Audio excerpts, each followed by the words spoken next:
తరువాత చివరిగా ఆయన సోమవారం మధురవాడ వెళ్ళినాడు. ఆ సహోదరుడితో నాకు పరిచయం ఉంది కాబట్టి ఆయన కూడా నన్ను ఆహ్వానించారు.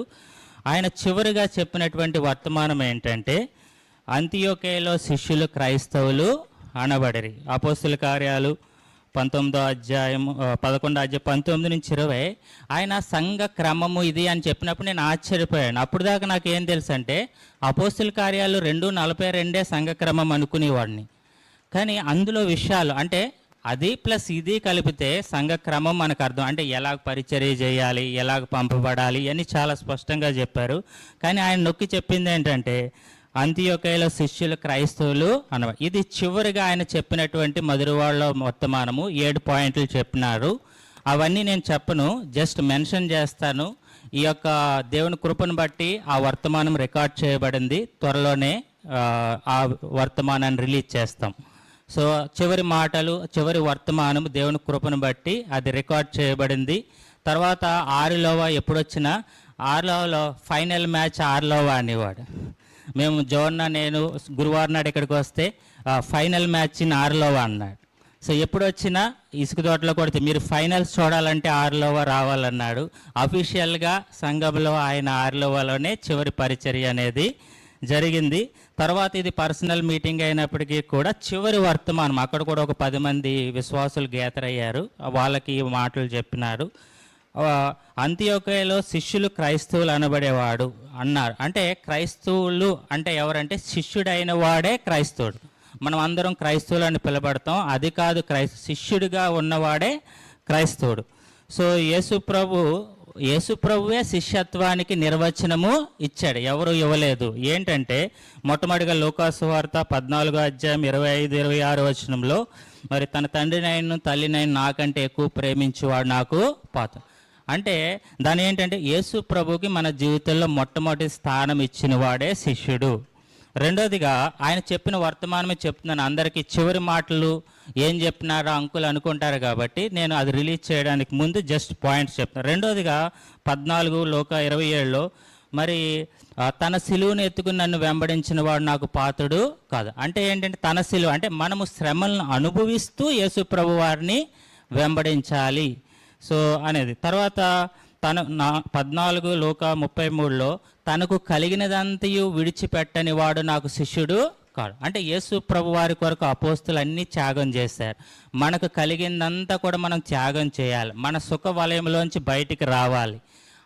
అలాగ వచ్చిన వాడే శిష్యుడు అని చెప్పినాడు. తర్వాత యోహాను సువార్త 8:31లో నిజంగా మీరు నా వాక్యమందు నిలిచిన వారైతే నిజంగా నాకు శిష్యులై ఉంది. కాబట్టి దేవుని వాక్యమందు ఆదికాండ ప్రకటన వరకు దేవుని వాక్యం ఏం చెప్తుందో అలాగూ చేసేవాడే శిష్యుడు అని చెప్పినారు. తర్వాత మత్తయి సువార్త 10వ అధ్యాయం 24-25 వచనాల్లో బోధకుడు యజమానుడి కంటే గొప్పవాడు కాదు.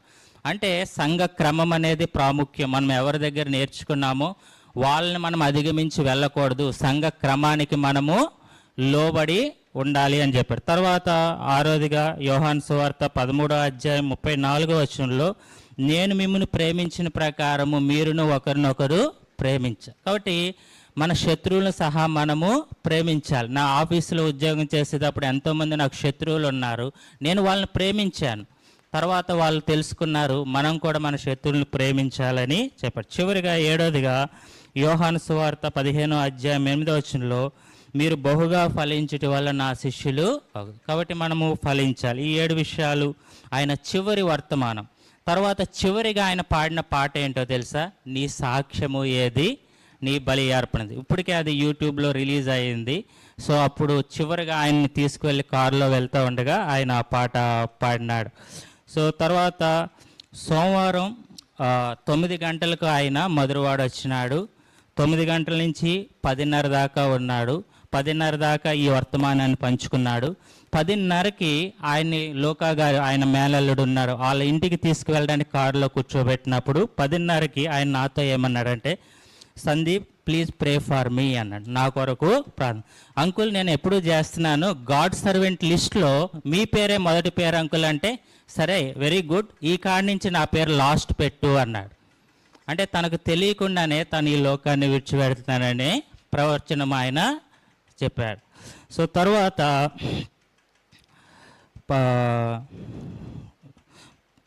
11:30 మేము కారులో ప్రయాణం చేస్తూ ఉన్నాం. 12 గంటలకు లోకా గారి ఇంటికి వెళ్ళాం. 10:30 నుంచి గంటన్నర ప్రయాణం, చాలా ట్రాఫిక్ ఉంది, ఎక్కువ తీసుకుంది. 11:45కి అంకుల్ని అడిగాను, అంకుల్ యేసు ప్రభు సేవలో మీరు ఎదుర్కొన్న శ్రమల గురించి చెప్తారా అన్నాను నేను. అంటే ఆయన మొదలుపెట్టి ఏమన్నారంటే, సందీప్, సంఘమును ఆధారం చేసుకుని పరిచర్య చేయాలి, ఒంటరిగా పరిచర్య చేయకూడదు. కాబట్టి దేవుని వాక్యములో అలాగ లేదు, మనం సంఘాన్ని ఆధారం చేసుకునే పరిచర్య చేయాలి. రెండోదిగా, సంఘాన్ని ఆధారం చేసుకుని పరిచర్య చేసినప్పుడు చాలా సమస్యలు వస్తాయి, చాలా సమస్యలు వస్తాయి, చాలా సమస్యలు వస్తాయి. అయితే మనకు అసహనం కలగచేసే వ్యక్తులు ఉన్నప్పుడే సహనం ఏంటో మనం నేర్చుకోగలుగుతాం అన్నాడు. మనకు అసహనం కలగజేసే వ్యక్తులు ఉన్నప్పుడే సహనం ఏంటో మనము నేర్చుకోగలుగుతాం. కాబట్టి సంఘములో అసహనం కలగజేసే వ్యక్తులు చాలామంది ఉంటారు. వాళ్ళ ద్వారా ప్రభు మనకి ఏం నేర్పిస్తాడంటే సహనము నేర్పిస్తాడు. కాబట్టి ఇది చాలా ప్రాముఖ్యమైనది అని భక్సింగ్ గారు ఎప్పుడో ఒక ఉదాహరణ చెప్పేవారు. చలికాలంలో మరి ముళ్ళపంది అంటాం కదా, ఆ ముళ్ళపందులన్నీ కూడా కొండ మీదకి వెళ్ళేవంట. కొండ మీదకి వెళ్ళినప్పుడు చలేసి అవి ఒకటికొకటి దగ్గరగా వచ్చేవంట. దగ్గరగా వచ్చినప్పుడు ఏమవుతుందండి, వాటికి ముళ్ళు ఉంటాయి కదా, ముళ్ళు గుచ్చుకుంటాయి. అంటే ఒకరికొకరు దగ్గరికి వచ్చినప్పుడు ఏమవుతుంది, దాని ముళ్ళు దీనికి, దీని ముళ్ళు దానికి కూర్చున్నప్పుడు ఏమవుతుంది, చాలా నొప్పి అనిపించి మరలా దూరంగా వెళ్ళిపోతాయంట. దూరంగా వెళ్ళిపోయిన తర్వాత కొంత సమయానికి చలికి వణిగిపోతా దీనికంటే అదే బెటరు, నొప్పి వచ్చినా కలిసి ఉండడమే మంచిది అను. సంఘము కూడా అంతే. కాబట్టి మనకి నొప్పి వచ్చిందని మనం దూరంగా వెళ్ళిపోకూడదు. సంఘములో ఉంటేనే క్షేమము, సంఘముల ద్వారానే మనం సహనము నేర్చుకుంటాము. మనకు అసహనం కలుగజేసే వ్యక్తులు ఉన్నప్పుడే. తర్వాత ఇంకోటి చెప్పారు, సంఘంలో కొన్ని ప్రాముఖ్యమైనవి ఉన్నాయి, ఆ ప్రాముఖ్యమైన విషయంలో మనం రాజీ పడకూడదు. కొన్ని ప్రాముఖ్యం కాని ఉన్నాయి, అవి అంతగా మనం పట్టించుకోవసరం. ఉదాహరణకు భోజనం దగ్గర ప్రార్థన చేద్దాం అంటారు, అన్నప్పుడు ఒక సహోదరుడు అంటాడు, సందీప్ ఇక్కడే ప్రార్థన చేద్దాము అంటే ఇక్కడే ప్రార్థన చేసంటే, లేదు భక్సింగ్ గారి క్రమము మనం అక్కడ అందరినీ కూర్చోబెట్టి భోజనం చేయాలంటారు, ప్రార్థన చేయాలంటారంటే ఇవి అంత ప్రాముఖ్యమైన వాటి కోసం మనం వాగ్వివాదాలు పెట్టుకో. వాక్యము, క్రమము, దైవ నియమాలు ప్రాముఖ్యమైనవి.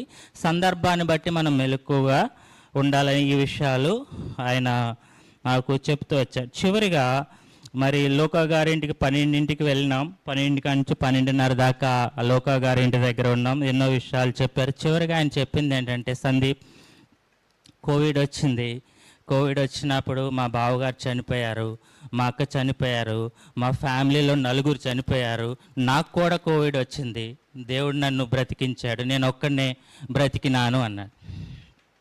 చాలా బాధ అనిపించింది. సో ఎప్పుడైతే అంకుల్ మమ్మీలో పిలువబడినారో ఆ మాట జ్ఞాపకం చేసుకున్నాం. చివరిగా ఆయన 3 సార్లు నా కొరకు ప్రార్థన చేసినాడు. ఒకటే మాట, 6వ మీటింగ్ అయిపోయిన తర్వాత ప్రార్థన చేసినప్పుడు నేను ఆయన ఏం అడగల, ప్రామిస్.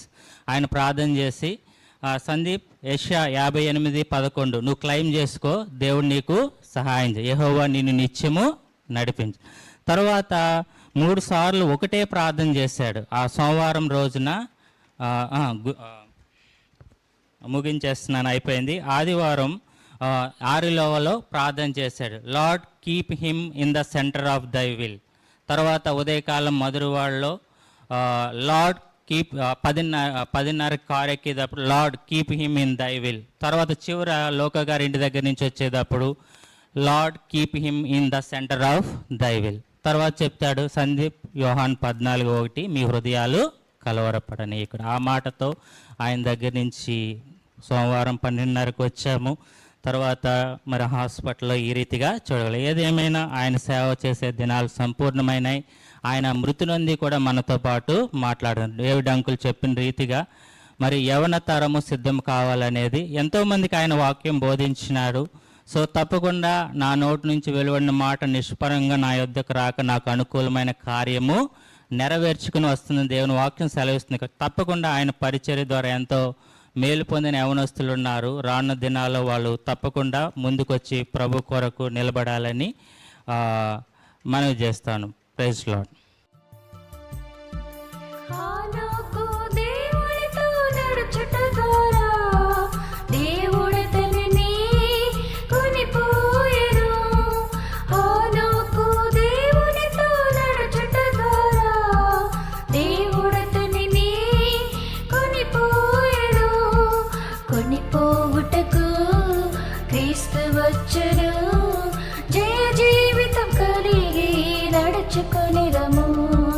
కొనిపోవుటకు క్రీస్తు వచ్చును, జయ జీవితం కలిగి నడుచుకొనిదము. శ్రేష్టము దేవుని వాక్యము, జుంటె తేనె దారుల కన్నా మధురము. శ్రేష్టము దేవుని వాక్యము, జుంటె తేనె దారుల కన్నా మధురము. దేవునితో నడుచుట ఎంత భాగ్యము, ఆత్మచే నడిపించబడుట ఎంత ధన్యము. దేవునితో నడుచుట ఎంత భాగ్యము, ఆత్మచే నడిపించబడుట ఎంత ధన్యము.